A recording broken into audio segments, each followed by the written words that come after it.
You're listening to DNA ID, brought to you by AbJack Entertainment. Be sure to check out some of the other great true crime podcasts from this network, including The Murder in My Family, Missing Persons, Scene of the Crime, Zodiac Speaking, Beyond Bizarre True Crime, Campus Killings, Below the Surface, and Killer Communications. All of these podcasts are available for you to binge on right now, wherever you listen to podcasts. Subscribe where you're listening to this podcast so you don't miss an episode.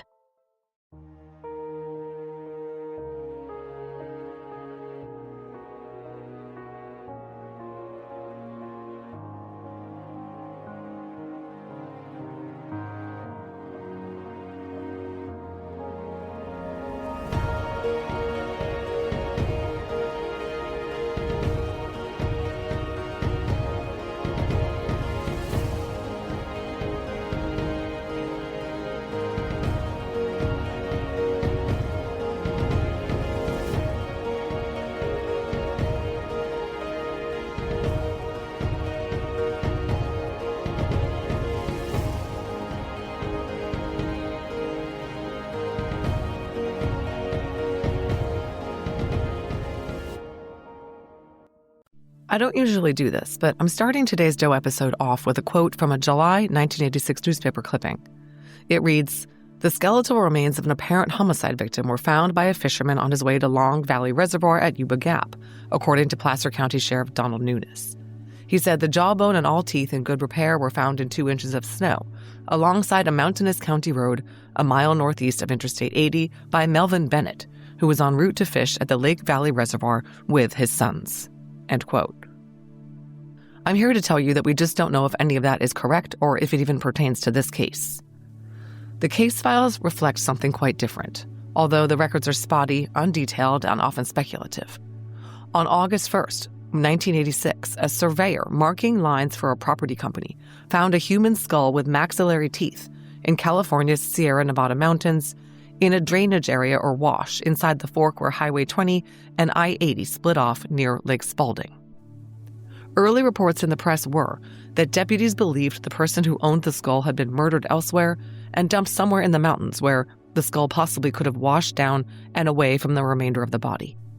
I asked Detective Sergeant Nick Carlquist of the South Lake Tahoe Police Department how a determination of homicide was made from just the skull, and he told me he was not at liberty to discuss the forensics of the skull. He did reveal that it bore signs of rodent activity, had sun damage, and was located in a place that gets many feet of snow during the winter. Because it was found in a seasonal water drainage area caught up in branches and brush, it could have been carried by overwhelming amounts of melting snow from where its original resting place was. A pathologist examined the skull and wasn't able to determine the age or sex of the victim. Later analysis determined that the skull belonged to a white female in her mid-teens to mid-20s.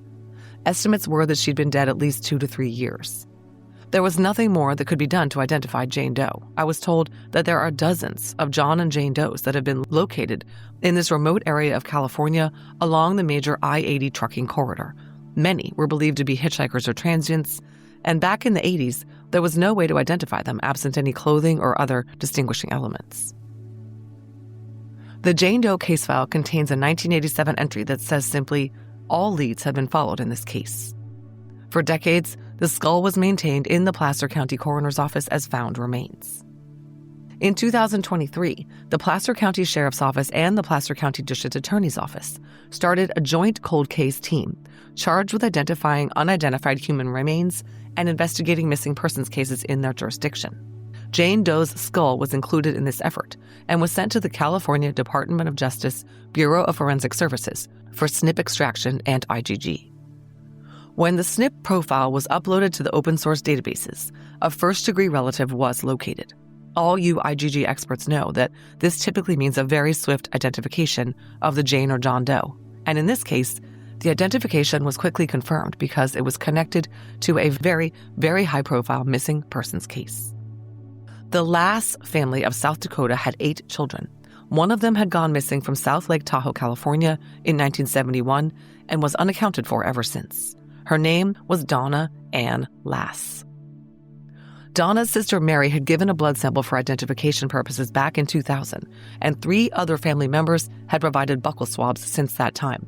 And that's because the Lasses were looking for Donna and had been since 1971. Donna Ann Lass was born on November 3, 1944 in Sioux Falls, South Dakota, to Mom Frances and Father James. She was the youngest of 8 children born to the couple, joining older brothers Raymond and Jean, and sisters Marge, Pat, Mary, Joan, and Karen. The family lived in Beresford, South Dakota, and Donna graduated from Beresford High School in 1965, one of 52 to graduate that year. According to her bio on Find a Grave, quote, during high school, her activities included FHA and singing in mixed chorus. During her senior interview, she stated that her plans were to go to college or be a nurse. And Donna realized those dreams, enrolling in St. Joseph Mercy College in Sioux City, Iowa, studying nursing. After she obtained her degree, Donna was excited to start work and apparently loved her nursing jobs. From July 1965 to July 1967, she worked as a staff nurse at Mount Sinai in Minneapolis. In July 1967 to April 1969, she was assistant head nurse at Cottage Hospital in Santa Barbara. And then she worked as a private nurse from April 69 to October 1969. For a brief period of about 4 months from February 1970 to May 1970, she worked as a clinical nurse with the Department of the Army at Letterman Hospital in the Presidio district of San Francisco. Donna was described as adventurous. She loved skiing, and she also loved to gamble, according to former roommate Joanne Getchie. Her good friend and coworker from the Cottage Hospital in Santa Barbara, Ann Lowe, persuaded her to relocate to South Lake Tahoe in June 1970, where she could ski and gamble.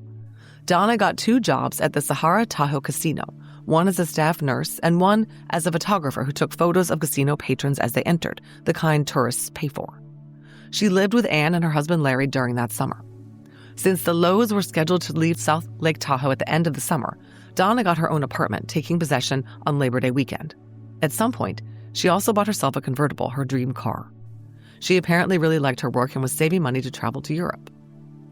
After Donna went missing, her friends Ann and Larry Lowe described her to local reporters as reserved and on the quiet side. She did not smoke, drank only on occasion, and did not party. She attended church every Sunday at St. Mary's in the Pines. Other close friends said Donna was dependable and self-sufficient, but not someone who was super independent. She was someone who always wanted a friend with her. According to her friend and former roommate Joanne, Donna, despite being adventurous, was a bit of a scaredy cat and was afraid of the dark. Even though her shifts at the Sahara Tahoe often ended well past dark, she would stay at the casino gambling and hanging out, not heading home to the apartment she shared with the Lowes until after daylight. As for Donna's love life, she had dated a few men casually, including reportedly a maitre d' at one of the South Lake Tahoe restaurants. But she was decidedly single at the time she went missing. The last person documented in the South Lake Tahoe police file to see Donna in person was on September 5, 1971. This was her apartment manager. They had a conversation around noon. Then interviews with her coworkers said she got off work at 2 that night, September 5th to 6th. She reported to work on the evening of Saturday to Sunday, September 5th to 6th for her 6 p.m. shift at the Sahara Hotel Casino. Newspaper reports said she interacted with a female patient, Joan Bentley, around 1:15 a.m. Joan later testified that nothing seemed amiss and Donna was very upbeat, friendly, and congenial while treating her. They made small talk, chatting about Donna's skiing and so on. Joan said Donna was dressed in her nurse's uniform without a hat. I cannot verify that any of that is true. There have been a lot of false reports about the nurse's log in the casino's clinic. The logbook for the first week of September is complete with multiple on-duty nurses entering patients and signing the logbook. Online, I read everything from Donna Lass signed her log at 1:50 a.m. to she signed it at 1:30 a.m. to she started to sign it, but after writing patient complains of, the pen trailed off down the page. Well, according to Sergeant Carlquist, who reviewed the log at my request, the log reflected a number of entries for the night of September 5th to 6th for things like one man who fainted whose wife brought him to the clinic for oxygen. But Donna signed none of these entries. She typically wrote her initials DL in neat cursive, and that handwriting does not appear on the log that night. The last log entry for the night was 10:35 p.m. Donna's initials and handwriting appear only on the log for the previous night. I don't know about you, but I like keeping my money where I can see it. Unfortunately, traditional big wireless carriers also seem to like keeping my money too. After years of overpaying for wireless, I finally got fed up with crazy high wireless bills, bogus fees, and free perks that actually cost more in the long run, and switched to Mint Mobile. When you really take a look at your big wireless bill, it's astounding how it adds up, and adds up quick. With Mint Mobile, you will save money, and that's great for your bottom line, not someone else's. Stop overpaying for wireless just because that's how it's always been. Mint exists purely to fix that, offering premium wireless plans starting at $15 a month. All plans come with high-speed data and unlimited talk and text delivered on the nation's largest 5G network. No long-term contract, no hassle, and of course, you can use your own phone number. I use Mint Mobile, and you should too. If you like your money, Mint Mobile is for you. Shop plans at mintmobile.com/DNAID. That's mintmobile.com/DNAID. Upfront payment of $45 for 3-month 5GB plan required, equivalent to $15 a month. New customer offer for first 3 months only. Then full price plan options available. Taxes and fees extra. See Mint Mobile for details. Donna's nurse's uniform was left neatly folded in her locker in the first aid room of the Sahara Tahoe Casino. According to FBI files released on the case, this, quote, indicated she may have changed into civilian clothes at the termination of her shift, end quote. The police file reflects that she had told a number of coworkers that she was excited to go out on a date after work. It now seems likely that Donna changed her clothes to go out on her date. The first person to notice that Donna was missing was her former nursing school classmate and Santa Barbara roommate, Nurse Joanne Getchie. Donna and Joanne spoke on the phone fairly often, and Donna had invited Joanne to come stay with her at her new apartment in South Lake Tahoe, and they would go do some sightseeing and check out the places they planned to ski that coming winter. It's not clear whether Joanne made the 4-hour drive from San Francisco to South Lake Tahoe on Sunday or Monday of Labor Day weekend. She doesn't remember since it was so long ago. But the plan was for her to drive to the area after her day shift and come to Donna's office at the Sahara Tahoe Casino to find her. Then the two would go to Donna's apartment, of which Joanne did not know the address. When Joanne arrived and went to Donna's office, she found the door closed and no one there. She tried to ask people who worked in the casino where Donna was, but no one had any information. Joanne waited around for a while and then, fatigued from her workday and long drive, checked into a local motel and went to bed. The next day, she went back to the casino and there was still no sign of Donna, so she reluctantly drove back to San Francisco. She never heard from Donna again. Joanne noted it was very unlike Donna to make plans and not see them through, but of course her mind did not immediately go to an abduction. The next entity to notice Donna's absence was her workplace. It's unclear how many shifts Donna missed, but it took her employer, the casino, a while to become concerned about her missing work. This was because the casino received a phone call that seemingly explained Donna's absence. The best we can figure from looking at all the various reports is that this phone call came to the casino on September 7th. A security officer at the Sahara Tahoe, Gordon Petrovich, received a telephone call from an unknown male saying that Donna was leaving town due to an illness in her family. According to the report of a private investigator hired by Donna's family named John Miller, this male caller identified himself as Nick Davis, Donna's new landlord. Well, that caller was not Nick Davis, and there was no family emergency. These calls are believed to have been placed by someone who wanted to ensure that no one was looking for Donna by providing an explanation for her absence. According to a report by the family's PI, Miller, Nick Davis, the then manager of the Monteverde Apartments, told the PI that he received a call from the security office of the Sahara Tahoe Casino on Friday, September 11th, inquiring as to when Donna would be back. So the decision was made to check Donna's apartment. Frank DeSimone, the complex's assistant manager, entered the apartment and observed the apartment was neat and clean with the bed made. The bathroom light had been left on. There was no sign of Donna. Donna's new car, the 1969 California-registered black over red Camaro convertible, was parked in the parking lot. On September 13th at 7 p.m., Nick Davis called the South Lake Tahoe Police Department and spoke with dispatcher Bob Morgan. He requested that the police look into Donna's absence. The South Lake Tahoe PD also received a telephone call from the security shift manager at the Sahara Tahoe Casino, John Schott, on September 13th. His request was for the South Lake Tahoe Police Department to make a welfare check on Donna at her apartment because she hadn't reported to work in several days. According to the PI's report, no accurate record was made of the date and time of these calls and nothing was done. The following Friday, September 18th, John Schott finally called Donna Lass's mother, Frances, in South Dakota, inquiring about her. This was the first time Donna's family had any clue that she was missing, nearly 2 weeks after she was last seen. It was unheard of for Donna to just go off the grid, and her unexplained absence, as well as the story that someone had lied about an illness in the family, caused the family to jump into action. Donna's sisters Mary and Joan got on a plane from South Dakota and arrived the next day, Saturday, September 19th. They went to the South Lake Tahoe police station at 8 a.m. and demanded that the police look into Donna's whereabouts. So, the South Lake Tahoe PD, along with Mary and Joan, did a welfare check at Donna's apartment, Unit 6 at the Monteverde Apartments at 3893 Pioneer Trail Road. Well, there was absolutely nothing amiss. Donna's personal possessions were all in the apartment. Her things were folded neatly, nothing out of place. The bathroom light was still on. Her blue purse was missing and was not found with her uniform at the casino. Apparently, Donna took meticulous care of her clothes, and her sisters were able to identify one outfit that was missing. According to an FBI report, quote, all of her personal effects, with the exception of one civilian outfit, a blue slack suit, which was the equivalent of a 1970s-style leisure suit, were still located in her apartment, end quote. Because there was nothing out of place in the apartment, nothing was treated as a crime scene. The apartment and car were not fingerprinted. Donna's things were not collected. No photos were taken. In fact, Donna's sisters set up residence in the apartment so they could conduct searches for Donna. They stayed for 2 weeks before returning to South Dakota with Donna's things packed in her car, but even from there, did not give up looking for their youngest sister. Inquiries of the residents of the complex revealed that no one had seen Donna in quite some time. She'd only taken possession of the apartment on September 1st and had spent just one night there on the night of the 5th, so residents didn't really know her, and her absence triggered 0 alarms. Donna's sister Mary Pilker really drove the investigation into her sister Donna's disappearance. Mary knew that Donna was expecting her friend Joanne's visit, and that Donna would not just have disappeared from the face of the earth. And Donna was not the type to just skip work and shirk her responsibilities with no explanation.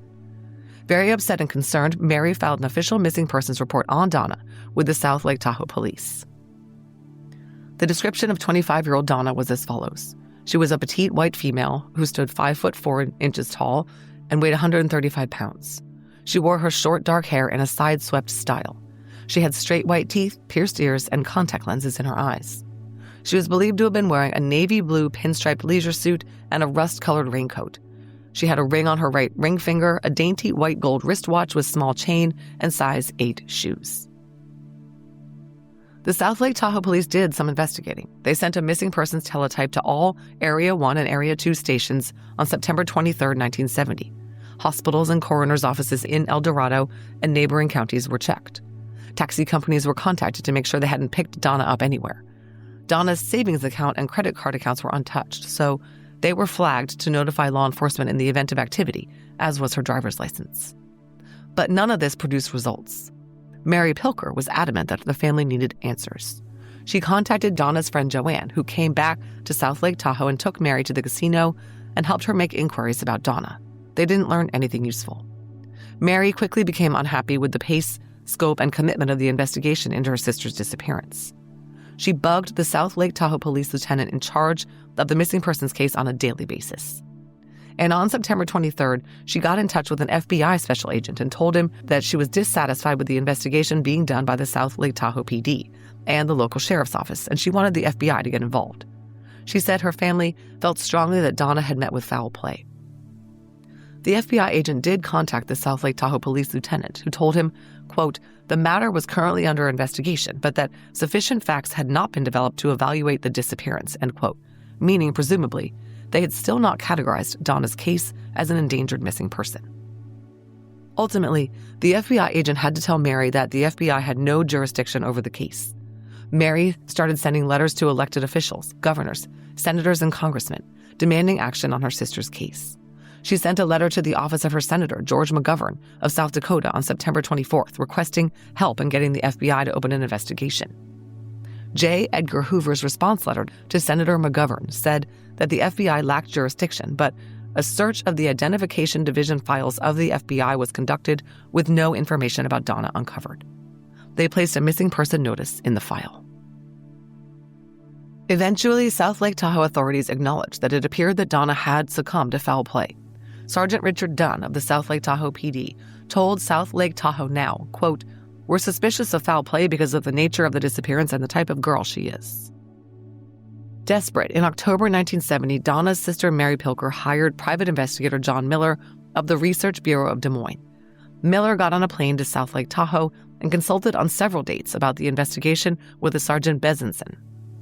He learned that the investigators had interviewed a number of Donna's friends and acquaintances, Carol Emmerich, Mrs. Philip Lee, Mrs. Robert Jones, but none had heard from her or had any idea where she could be.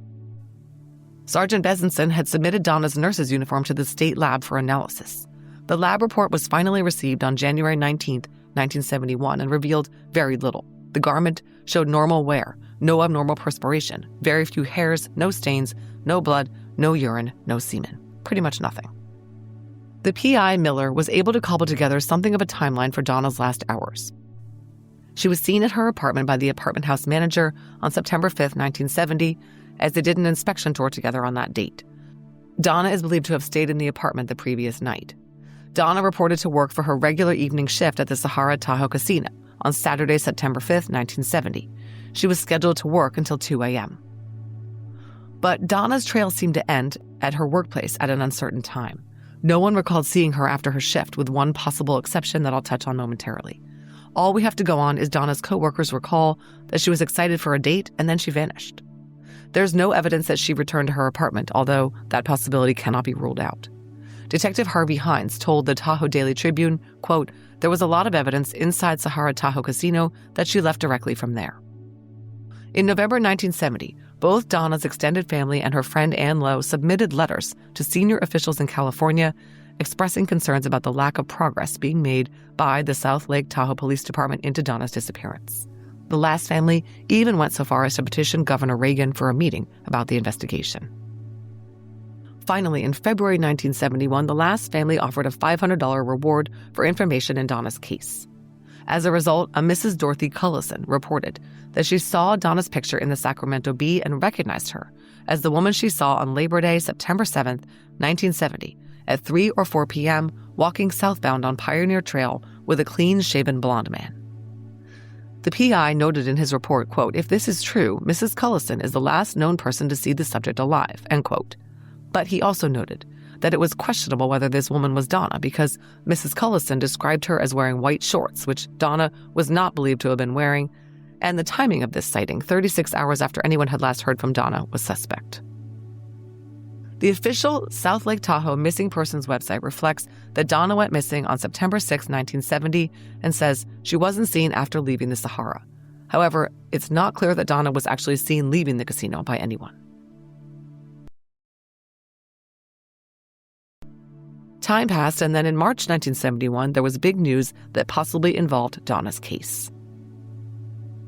On March 22, 1971, a postcard was sent to the attention of San Francisco Chronicle reporter Paul Avery, deliberately addressed to Paul Averly, and purported to be from the Zodiac. The return address was the, by then well-known sign of the Zodiac killer, the cross and circle symbol. Everyone in the area was already on high alert because of the Zodiac's reign of terror in the San Francisco Bay region in 1968 and 1969, in which he is known to have killed 5 people. Zodiac was famous for sending taunting correspondence to area publications containing cryptograms and mysterious messages claiming the murders and threatening to kill again, and he had sent mail to Paul Avery previously in 1970. This March 1971 postcard is the reason that to this day, Donna Lass is considered possibly a victim of the Zodiac. The card contained a pasted-on artist's rendering of the to-be-built Forest Pines condo development near Incline Village on the Nevada side of Lake Tahoe. It was cut out of an ad for the new Boise Cascade development that had run in the San Francisco Examiner on March 19th. It showed the row of peaked wooden residences set among the pines and also contained glued-on cutout clues, such as Sought Victim 12, Pass Lake Tahoe areas, Sierra Club, Peek through the pines, and Around in the Snow, which was pasted upside down. Interestingly, the phrase "around in the snow" appeared in the Examiner one time, but in early January 1971, suggesting that whoever sent it had access to a 2-month-old newspaper. There was a hole punched in the card reminiscent of an October 1970 card mailed by the Zodiac, with holes representing his victims. It's important to note that the postcard did not specifically reference Donna Lass. But because of her extremely perplexing disappearance 6 months earlier and the Zodiac reference to victim 12, the link was made to Donna's case. A March 27, 1971 article in the Sacramento Union says, quote, "The Zodiac killer returned to the headlines Friday morning with the suggestion that his 12th victim is buried under the snow near Lake Tahoe. Homicide detectives said that victim might well be Donna Lass, age 25, a nurse who disappeared last summer from South Lake Tahoe in El Dorado County. Miss Lass disappeared after leaving the South Lake Tahoe Casino, where she was employed at 2 a.m. September 6th. Police are convinced she was abducted and killed. The date of her disappearance coincides with authenticated Zodiac correspondence during a time period in which he wrote of victims 10 through 13. Sherwood Morrill, a handwriting expert at the State Bureau of Criminal Investigation and Identification in Sacramento, confirmed that the several inked words on the address side of the postcard belonged to the Zodiac killer," end quote.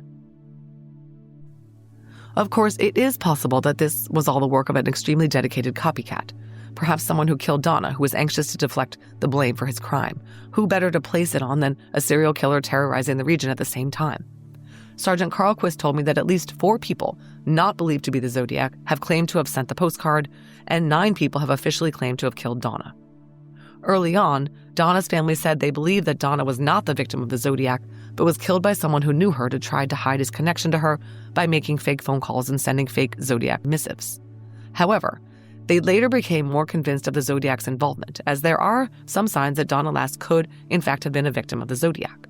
Remember that Donna had worked in San Francisco in the hospital in the Presidio, which is where Zodiac was known to have killed taxi driver Paul Stein on October 11, 1969. That's not much of a connection, but it's not nothing.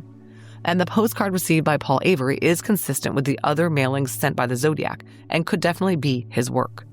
Further, 3 years later, on December 27, 1974, a Christmas card was mailed to Mary Pilker, Donna Lass's sister in South Dakota, portraying pine trees covered in snow. Once opened, it revealed a message that was pre-printed on the card: "Holiday greetings and best wishes for a happy new year," followed by the handwriting, "Best wishes, Saint Donna and Guardian of the Pines." The postmark on the card was from Alameda, California. To this day, no one knows who sent the card or its meaning, if any. After the 1971 supposed Zodiac postcard failed to point to Donna's location, her case went cold. It was revisited in 2001. This is a long excerpt from the Tahoe Daily Tribune on December 19, 2001. Quote, "Law enforcement agents from El Dorado and Douglas County met to discuss reopening the case of Donna Lass. Information presented to law enforcement agencies Thursday may link the woman's disappearance to the Zodiac killer, a man who many believe killed at least 7 people in California and Nevada in the late 1960s and early 1970s. 2 members of the Lass family and a retired detective from Groveland, California, came Thursday to South Lake Tahoe Police Station to tell the agents that they believe Donna was abducted and murdered by the Zodiac killer. There are suspicions that Donna Lass was a victim of the Zodiac," said South Lake Tahoe Sergeant Tom O'Connor, "but we haven't actually ever established that she was murdered. We haven't even found the body. She was a very responsible person. For her to disappear doesn't add up, doesn't make sense." Harvey Hines, a retired detective, said he has been investigating the Zodiac killer since 1973. He retired in 1992 from a California police department, ending a 30-year career in law enforcement. He was joined Thursday by Mary and Don Pilker, Donna's sister and nephew, end quote. Mary and Don reviewed Hines' reports and came to believe that he was on the right track with his Zodiac theory. Police were harder to convince. Douglas County Sheriff Sergeant Tim Minister told the Tribune, quote, "We've been in contact with the San Francisco Police Department regarding the Zodiac murders. As yet, we can't commit to say this is Zodiac related." The investigators had to consider all possibilities, of course, including those that attributed Donna's murder to the Zodiac and those that did not. In 2007, a search was conducted in Zephyr Cove using the clues on the March 1971 postcard. Nothing was found. A dig in Tahoma was conducted in 2007 after a Zodiac enthusiast in the area contacted South Lake Tahoe police with a theory about where Donna's body was, based on the clues depicted in and pasted onto the March 1971 postcard. This from the Tahoe Daily Tribune in July 2007, quote, "Using shovels and directions from an amateur Zodiac sleuth, authorities, including South Lake Tahoe police officer Chuck Owens, searched 4 feet into the earth for the body of Donna Lass. They found nothing. After months of investigating the disappearance of Lass, a 25-year-old state-line nurse who some believe was a victim of the infamous Zodiac serial killer, Clifton Calvez believes he knows where Lass is buried. Calvez, a retired Air Force colonel who lives in Morgan Hill, hounded authorities and media with emails laying out his theory. On Tuesday, Calvez and a handful of law enforcement officials broke out the shovels. A large tree off Timberwolf Drive was the focal point of the dig, and Calvez pointed to the exact spot where he believed the nurse was buried. Calvez used a postcard depicting a Sierra condominium complex at Incline Village that was sent to the San Francisco Chronicle and a Christmas card sent to Lass's sister, Mary Pilker. The crew got to the site but had to wait for roughly an hour while determining who owned the land in order to get permission to dig. Then, after getting the green light from the California Tahoe Conservancy, they dug. When the hole revealed nothing more than dirt, Calvez pointed authorities to another location. After the second hole unearthed nothing but dirt, the search was called off, end quote. So various searches were conducted at places thought to have been referred to by the clues on the postcard, but nothing ever led to Donna. It was all a giant waste of time and resources. They didn't find Donna's body in Lake Tahoe. They didn't even find it in El Dorado or Douglas counties. It had been found decades earlier, 70 miles away in Placer County, calling into question whether the so-called Zodiac missive to Paul Avery was nothing but a hoax or red herring. Yes, where Donna was found there were pine trees everywhere, as one clue stated, but the whole region is covered with them. Sergeant Carlquist told me that unless they're missing something on the postcard, it's just completely wrong or deliberately misleading about where to find Donna. 2020 was the 50th anniversary of Donna's disappearance. At the time, the skull found in Placer County in 1986 had not been linked to her, and she was still a missing person after 50 years. SouthLakeTahoeNow.com reported on a statement issued by the Lass family at the time. It read, quote, "Our family is still mourning her loss and seeking closure. Donna was a beautiful, responsible, caring, and compassionate young lady who remains deeply missed by her family and numerous friends. We continue to request that anyone who has any information as to what happened to Donna Ann Lass, please contact the South Lake Tahoe Police Department. We also want to thank everyone who has tried to help solve Donna's case over the years," end quote. Then, in December 2023, the Tahoe area investigators contacted the Lass family with the news that Donna had been identified. By this point, 5 of her 7 siblings were deceased, with only Patricia and Joan still alive to hear the news of Donna's skull being found in Placer County in 1986. KCRA quoted South Lake Tahoe Police Chief David Stevenson as saying, "Obviously, it was a long time ago, but families never forget. It never gets old. It never goes away. They never heal. That unknown is very painful for them." The family is grateful for a bit of closure, South Lake Tahoe Police Lieutenant Jeff Robertson told South Lake Tahoe Now. A South Lake Tahoe PD release dated December 27, 2023 reads, "A new lead has developed in a cold case. Donna Lass, a female who disappeared from the South Lake Tahoe area in September of 1970, was missing until last week when a familial DNA match was made between a member of Lass's family and remains located in Placer County in 1986.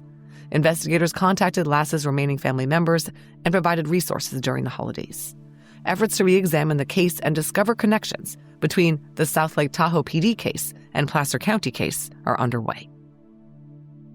Donna's family issued a statement saying, "The family of Donna Lass is very grateful for all the efforts of the South Lake Tahoe Police Department, Placer County Sheriff's Office, and others that have worked to help find our beloved Donna over the past 53 years.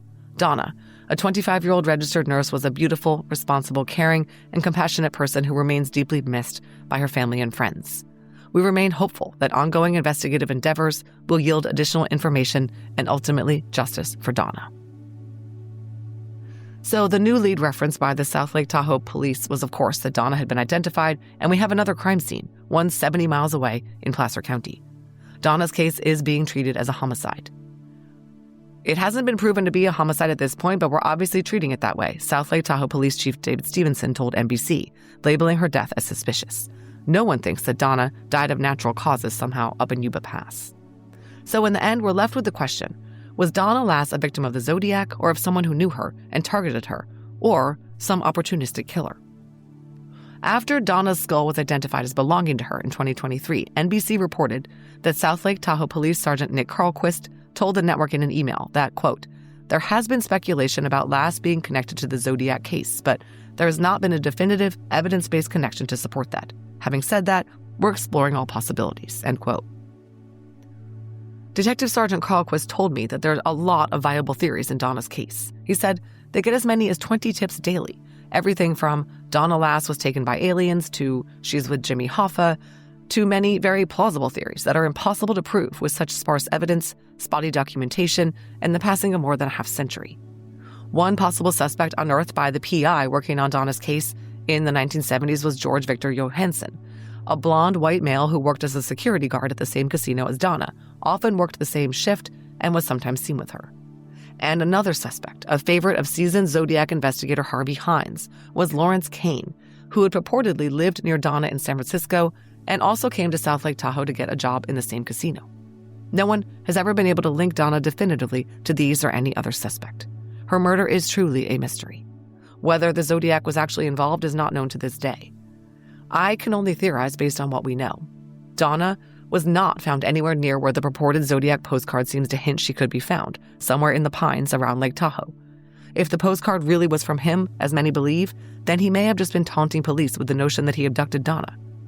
Or if he did kill her, he sent the letters to serve as red herrings, distracting police from the real resting place where he left Donna near the Lake Valley Reservoir in Placer County. My money is on the Zodiac not actually being involved in her murder at all. If Donna had finished her shift, changed out of her uniform, and went out on a date, taking her purse with her, and was never seen again, it seems to me that that date might have something to do with it. And whoever he was, he took care to dump Donna 70 miles away from South Lake Tahoe and called the casino to fend off concerns over her being missing. And he got away with murder for 55 years and counting. By law, Donna's case remains open until the rest of her remains are located. So investigators are obliged to continue to hunt for clues and track down every lead, no matter how remote. Believe me when I tell you I've only broken the surface on the Zodiac stuff. If you're interested, AbJack Entertainment, the entertainment network that this podcast is part of, also features Zodiac Speaking, a podcast by Mike Morford. It includes multiple seasons and 45 episodes to date dedicated to the mystery of the Zodiac. I highly recommend it. Thanks for listening to this episode of DNA ID. Before you leave, please let me tell you about some important things related to the show. If you'd like to support this podcast, and in the process, get access to early and ad-free episodes, as well as bonus content like crime scene photos, you can sign up for a Patreon subscription for only $5 a month by heading over to patreon.com/DNAID. Of course, you're welcome to contribute more than $5 a month. We rely on Patreon funds to pay for the original source materials I use to research each episode. If Patreon isn't your thing, you can also show your support with an AbJack Insider subscription through Apple Podcasts. It costs just $4.99 a month or $49.99 a year. Your AbJack Insider subscription will give you the same benefits for not only DNA ID, but for all of the shows on the AbJack network, like Killer Communications and Campus Killings. Head over to Apple Podcasts and find the DNA ID page or look for the AbJack network to get started. If you're on social media, we'd love to interact with you there. DNA ID is on every major social media platform. Search your favorite platforms for DNA ID podcast to find us. We also have a YouTube channel, and our website is dnaidpodcast.com. You can find links to all of these anytime in our show notes. If you need to reach the show, contact us by emailing dnaidpodcast@gmail.com. Finally, if you want to pick up some fun DNA ID merch and represent the show, visit the store at www.customizedgirl.com/s/DNA ID podcast. DNA ID is researched, written, and hosted by me, Jessica Betancourt. It's produced by me and Mike Morford of AbJack Entertainment. Music by Connor Betancourt.